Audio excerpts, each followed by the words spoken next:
রেখো একটা কথা, যেদিন তোমার বিবাহ হবে সেদিন থেকে তুমি তোমার মাকে আর ভালোবাসতে পারবে না।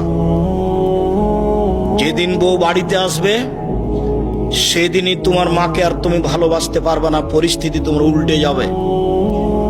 দিন যত যাবে পরিবেশ তত জটিল হবে।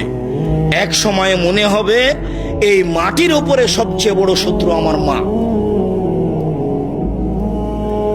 আর তোমার মা যা বলে সবই উল্টা কথা বলে, উল্টা বলে, এই কথাও ঠিক। আরে টাকা দিয়েছো তুমি ফল খেতে, টাকাটি তোমার মা তোমার বড় বোনকে দিয়ে পাঠিয়ে দিয়েছে। মা সেদিন যে টাকা দিলাম, ও টাকা খরচ হয়ে গেছে, কি করলেন? টাকা তোর বড় বোনকে দিয়ে দিয়েছি। আরে আমি আপনাকে ফল খেতে দিলাম, টাকা দিলাম ফল খাওয়ার জন্য, আর আপনি টাকা দিয়ে দিলেন মানে?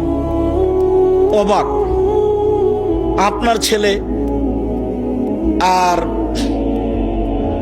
আপনার বড় ভাইয়ের বড় বোনের ছেলে এক জায়গাতে খেতে বসেছে, তো আপনার মা বড় মাছের টুকরা আপনার বোনের ছেলের পাতায় তুলে দিয়েছে। এইটা আপনার বউ দেখেছে এইবার রাতে।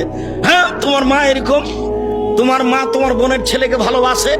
আমি রান্না করলাম কষ্ট করে, বড় মাছের টুকরাটা তোমার বোনের ছেলেকে দিয়ে দিল, আমি এগুলো সহ্য করতে পারি না। কত কি!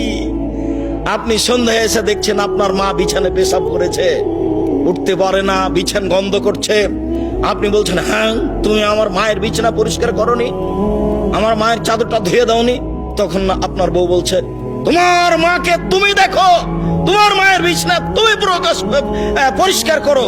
ওই ঘরে ঢুকলে তোমার মা আমাকে অকথ্য ভাষায় গালি দেয়, আমি তোমার মাকে দেখবো মানে? আপনার মা অকথ্য ভাষায় গালি দেয়, এই কথাও ঠিক। নেন, এবার কি করবেন?